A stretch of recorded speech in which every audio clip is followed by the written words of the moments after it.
Olá, amados em Cristo Jesus, voltamos a estudar, a retomar os estudos, melhor dizendo, de Romanos, dando sequência, dando continuidade ao que nós começamos no último encontro.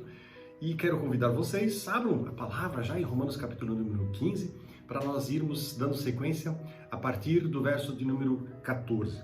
Nós vimos no último encontro, no último momento que nós tivemos aí, como Paulo ele manifesta essa questão de chamar o povo lá de Roma, da igreja de Roma, para participar com ele junto desse processo de missões e de evangelismo que ele está envolvido. Essa carta de Romanos pretende ser um apelo de ajuda que Paulo faz para o povo lá de Roma. Pois bem, então nós vimos aí dessa questão toda, vimos de como a Bíblia inclusive já tem referências lá no Velho Testamento da importância que Deus dava para os outros povos, não necessariamente apenas o povo judeu. Havia um chamado para que diversos povos, ou seja, todos os povos pudessem fazer parte dessa grande igreja que ele fará construir entre as nações. Então vamos aí continuar esse segmento que nós estamos vendo e convido para a gente fazer junto uma oração falando com o nosso Deus. Pai querido, nós estamos aqui diante de Ti, diante do Senhor, em nome de Jesus, clamamos, oramos, pedimos, vem com o Teu poder, com a Tua graça e com a Tua presença, que a Tua alegria, Senhor, que o Teu fogo, que a Tua paz, Senhor, enche os nossos corações. Como nós vimos no último encontro, que essa alegria de uma vida contigo seja manifesta, poderosa, que ela seja notória para todas as pessoas que estão aí ao nosso lado. Também repreendo todo o mal e ordeno que Satanás se retire e saia desse ambiente, desse lugar, desse momento. E em nome de Jesus eu declaro a vitória de Cristo, a cura e libertação sobre cada vida que está junto comigo, clamando, buscando pela presença do Senhor dos Senhores e Rei dos Reis. Oro em nome dele, Jesus Cristo. Amém. Vamos lá, sem delongas, para Romanos capítulo do número 15. E vamos lá, os versos de número 16, 13, já vimos, 14, desculpe. 14 em diante. Aqui então Deus havia constituído Paulo como sendo ministro dos gentios. E Paulo, ele meio que coloca isso com uma evidência muito forte. Paulo, ele começa esclarecendo por que ele escreveu essa carta. Então vamos ler do 14 até o 21. Meus irmãos, eu estou plenamente convencido de que vocês estão cheios de bondade. Conhecem essas coisas tão bem que podem ensiná-las uns aos outros. Ainda assim, atrevi-me a escrever a vocês sobre alguns desses assuntos, certo de que só precisam de um lembrete. Pois, pela graça de Deus, eu sou um mensageiro da parte de Cristo Jesus a vocês, os gentios.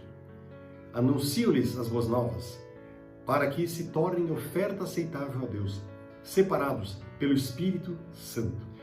Tenho motivo, portanto, para me entusiasmar com o que Cristo Jesus tem feito por meio do meu serviço a Deus. Olha só que alegria de Paulo. E, no entanto, não ouso me vangloriar de nada, exceto de que Cristo fez por meu intermédio, a fim de conduzir os gentios a Deus, por minha mensagem e pelo meu trabalho, convencendo-os pelo poder de sinais e maravilhas e pelo poder do Espírito Santo.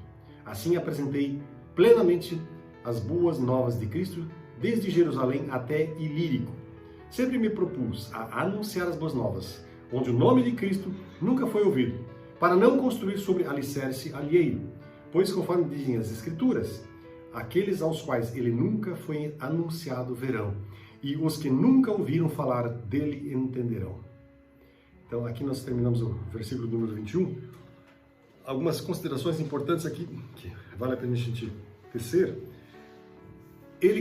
Paulo começa esclarecendo porque o grande motivo pelo qual ele escreveu essa carta.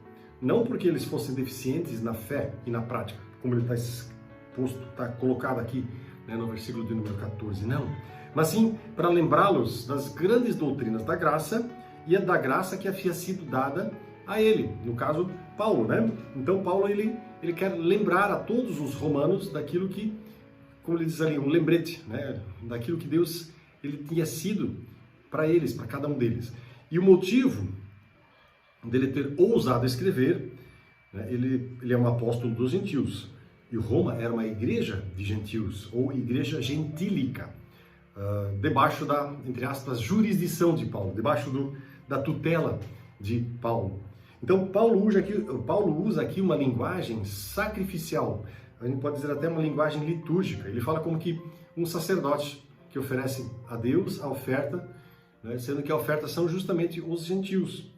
E em seguida ele faz então a descrição do seu ministério, os versos 17 a 21, como nós acabamos de ler, tá certo? E lá então Paulo, ele lembra aos romanos, né, o que Deus fez através dele. Deus operou, se manifestou poderosamente, e claro, e Paulo foi ali um instrumento do Senhor para fazer com que o nome de Jesus pudesse ser conhecido lá em Roma. E isso, Paulo diz assim, isso é um motivo de muita glória para mim. Isso é motivo de alegria para mim. Os versos 17 e 18, a parte inicial, né? O alvo do seu ministério qual que era? Era levar pessoas a Cristo. Não só qualquer pessoa, mas gentios, né? Ou seja, que eles pudessem entender a palavra de Deus e pudessem se prostrar diante do Senhor e levar essas pessoas a uma obediência ao Deus Todo-Poderoso, obediência a Cristo Jesus, ou seja, que eles viessem realmente a ter fé e viessem a crer no Senhor dos Senhores e Rei dos Reis, entregando a sua vida para Ele, Jesus Cristo. Então, o propósito de Paulo foi evangelístico, missionário, quando ele esteve, inclusive com essa carta, e ele lembra que esse é o propósito dele, Paulo, em todos os lugares em que ele vai. Lembrando que, claro, para Roma, lá ele não chegou, ele não fundou aquela igreja, mas ele fundou diversas igrejas, né, em todos os arredores da Europa, inclusive no norte da África e uma parte, né, de diversos outros lugares aí. Então, amados, o trabalho de Paulo não foi pequeno, não.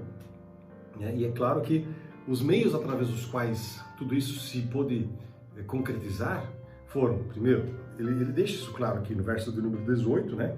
A palavra do Senhor, ou seja, é a palavra de Deus que precisa ser exposta, ela precisa ser pregada, ela precisa ser colocada para as pessoas para que elas possam entendê-la. Então, a pregação da palavra, ela é fundamental, ela é, assim, diria, a coisa mais importante. A palavra de Deus, ela é soberana, ela é poderosa. Tem até um jargão no meio teológico que diz assim, que a palavra fala por si só.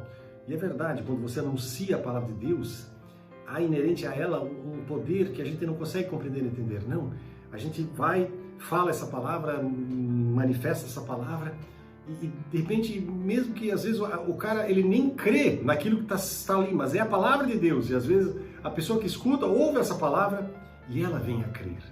Isso é um mistério impressionante, é uma coisa doida, né? Então, claro que não é só a palavra em si que resolve, tem que ter o toque da presença do Espírito para que a pessoa possa compreender essa palavra e, obviamente, assim, entregar sua vida para Jesus. Então, a palavra foi um instrumento usado pelo Senhor, por Deus, através de Paulo. Não só isso, lá no versículo 18, a parte final, fala sobre os sinais, sobre as obras, né? As obras aqui. Então, as obras aqui incluem diversas, assim, aqui eu creio assim que quando ele coloca, ele fala sobre obras de assistência, obras de ajuda, obras de estar junto com o povo lá para ajudá-los nas suas necessidades, porque logo em seguida ele fala também sobre o terceiro aspecto, que são os sinais e prodígios, que é o versículo do número 19, convencendo-os pelo poder de sinais e maravilhas, pelo poder do Espírito de Deus. Ou seja, Paulo então ele meio que coloca, né, três aspectos: a palavra, as obras, né, o estar junto, né, essas obras, e os sinais e prodígios. Aqui, subentendendo milagres sobrenaturais, a intervenção de Deus, fazendo curas, manifestações poderosas, aquilo que na verdade está prometido na palavra. Esses sinais irão acompanhar aqueles que creem. Meus sinais em meu nome, eles vão fazer o quê? Irão expulsar demônios, falar novas línguas, etc, etc, etc. Curas, milagres, etc. Isso faz parte da caminhada de um crente, vamos assim dizer, que realmente manifesta essa presença poderosa do Senhor. Então, e aí na sequência, em seguida, Paulo descreve o campo de ação dele. E, claro, o princípio que levou ele para agir nessa obra missionária. Isso está nos versos 19, parte final, né? Ali no final. Assim apresento apresentei plenamente as boas obras de Cristo, desde Jerusalém até Ilírico, né? E ele sempre se propôs a anunciar as boas novas, onde o nome de Cristo nunca foi ouvido. Para quê? Para não construir sobre alicerce alheio. Tá? Ou seja, esse era o princípio dele, de agir como missionário, lá na região da bacia do Mediterrâneo, não edificar sobre fundamento alheio, ou seja, onde havia apóstolos, onde havia pregadores da palavra, eu não vou lá, porque lá está sendo pregada a palavra. Eu vou nos lugares onde a palavra não chegou ainda, onde ainda não há presença de pregadores, tá certo? E ele coloca como base bíblica ali o verso de Isaías, capítulo 52, 15, né? Aqueles aos quais nunca foi anunciado verão, e os que nunca ouviram falar dele entenderão. Ou seja, Paulo quer cumprir essa palavra, quer cumprir esse chamado de Deus, essa profecia, inclusive, de Deus. Tá? Deus, ele deseja isso. E é claro que esse desejo de Deus, ele colocou no coração de Paulo, e Paulo atendeu ao chamado do Senhor, e ele foi adiante, foi em frente, porque ele obedeceu ao Senhor. Deus está procurando para pessoas assim, que ouçam o chamado e que obedeçam ao chamado do Senhor. Então, com isso, Paulo, ele se apresenta aqui como o quê? Como um apóstolo, como um missionário autorizado, pronto para ir onde Cristo não havia ainda sido anunciado. Tá certo? E aí, os planos de Paulo para alcançar os gentios lá da Espanha, e claro, com isso ele conta com a ajuda do povo lá de Roma, nós vamos ler agora a partir do versículo de número 22 até o versículo de número 29. Então, vamos dar uma olhadinha nisso aqui para ver o que está escrito aqui. Então, os planos de viagem que Paulo estava planejando. Vamos lá. Verso do número 22. Mas agora que terminei meu trabalho nessas regiões e depois de tantos anos de espera, eu estou ansioso para visitá-los. Planejo ir à Espanha e quando for espero passar por Roma. E depois de ter desfrutado um pouco de sua companhia, vocês poderão me ajudar com a viagem. Antes de visitá-los, porém, devo ir a Jerusalém para servir ao povo santo de lá, pois os irmãos da Macedônia e da Acaia juntaram de boa vontade uma oferta para os pobres dentre o povo santo de Jerusalém. Ficaram contentes em fazê-lo, pois se sentem devedores deles, porque os gentios receberam as bênçãos espirituais das boas novas dos irmãos em Jerusalém. Consideram que no mínimo podem retribuir ajudando-os financeiramente. Aí no versículo 28 ele diz assim: assim que eu tiver entregado o dinheiro e completado essa boa ação dos gentios, irei à Espanha, visitando vocês de passagem. Então, na verdade, a ida para Roma seria seria de passagem. E aí no versículo 29 ele completa: e eu estou certo de que quando for, Cristo abençoará ricamente o nosso tempo juntos. Que legal, né? Que interessante também essa palavra de Paulo aqui.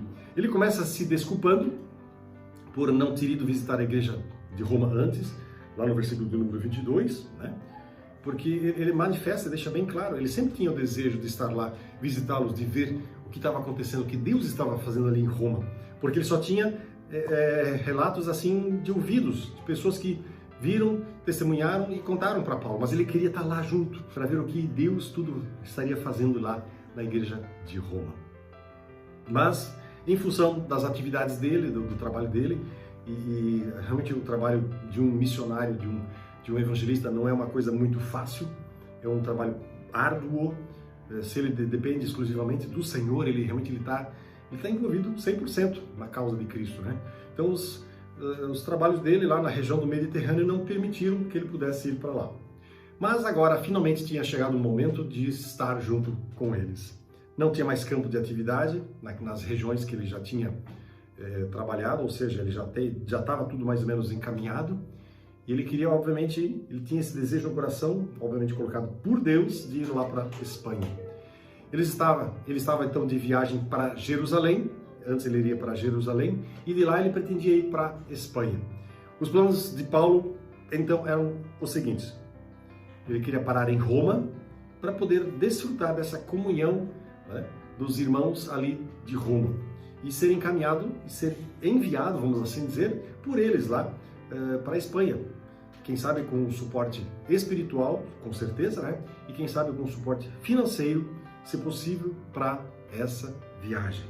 Paulo, então, ele tinha, porém, que esperar um certo momento, um certo instante, tá certo? Isso nós vimos lá nos versos de número 25 até o verso de número 29. Primeiro ele vai, então, para Jerusalém. E o alvo qual que era por ir lá em Jerusalém? Conforme o versículo 25, 26 e 27. Havia sido feita uma oferta dos gentios para os cristãos pobres da Judéia. Olha que interessante, né? Os gentios ajudando-se, condoendo do povo da Judéia que estava padecendo. E Paulo foi lá, então, vai lá para receber esse dinheiro e levar para os pobres lá da Judéia. E após isso, Paulo então planeja ir para Roma e de lá para a Espanha. Versos de 28, verso 28, na verdade, né? E a sua confiança quanto a esses planos, né, era muito grande, estava tudo planejado. Na verdade, se a gente for olhar a história, a gente não sabe se ele conseguiu chegar na Espanha. Tá? Faltam evidências históricas para isso. Embora que algumas tradições pós-apostólicas dizem que ele estava lá, que ele fez uma obra muito grande lá. Mas uma coisa nós sabemos, que ele foi para Jerusalém. E lá ele foi preso. E de lá ele foi levado cativo para Cesareia. E de lá, como preso, ele foi para Roma. Tá certo? Então lá ele passa mais ou menos 2 anos em Roma, ensinando o povo de Roma a palavra de Deus. E o livro de Atos conta essa história. Então aqui nós temos uma coisa muito interessante, né? O coração do homem pode fazer planos, mas a resposta certa vem de quem? Do Senhor. Missionários podem fazer planos. E missionários podem fazer planos achando que esse plano é do desejo do Senhor. Por vezes, né, a vontade humana está muito forte envolvida. Há um desejo muito forte pelo homem de levar essa palavra de Deus para as outras pessoas. Mas às vezes ainda não é a hora, ainda não é o momento. Talvez Deus esteja fazendo isso, operando isso na vida do sujeito. Mas Deus tem um momento certo para todas as coisas. E eu aprendi, assim, na minha caminhada com Jesus, eu aprendi uma coisa muito interessante. Ou melhor, não é que eu aprendi, mas eu estou aprendendo. Porque uma coisa espiritual a gente nunca aprende definitivamente, né? A gente está na caminhada. Mas uma coisa eu tenho percebido, que aquele versículo de Provérbios que diz assim: reconhece o Senhor em todos os teus caminhos, e Ele endireitará as tuas veredas. Ele é poderoso e Ele é verdadeiro. Por vezes nós estamos numa caminhada, estamos indo para um determinado evento, para um determinado momento da nossa vida, e circunstâncias outras, né, se atropelam e interpõem-se, e a gente fica olhando e pensando: mas eu tinha certeza que eu queria ir para lá, eu tinha certeza que eu precisava fazer aquilo, né? E aí você fica meio que perdido. Puxa, será que Deus não colocou isso no meu coração? Será que eu me enganei? Não se preocupe. Reconhece o Senhor em todos os teus caminhos, e Ele vai endireitar todas as tuas veredas. Essa palavra é poderosa, ela é verdadeira, ela é fiel. Você pode crer nela sim, porque se você assim o fizer, Deus ele virá com graça também e com poder, e você vai perceber que na verdade tudo está sendo conduzido, guiado por uma mão poderosa, que é a mão do Senhor. Amém? Talvez você precise pedir agora nesse momento perdão, quem sabe por ter achado que Deus tinha largado você, que Deus não estava junto contigo, Deus não estava te conduzindo. Faça isso. Nesse momento agora, faça isso, coloque sua vida nas mãos do Senhor. E eu também quero orar por você, para que Deus possa derramar graça, poder, restauração, cura sobre a sua vida. Amém? Se você assim deseja, feche os teus olhos e ora junto comigo. Pai querido, aqui estamos nós, Senhor, perante a Tua presença. Nós estamos diante de Ti, ó Deus, e nós o fazemos em nome de Jesus.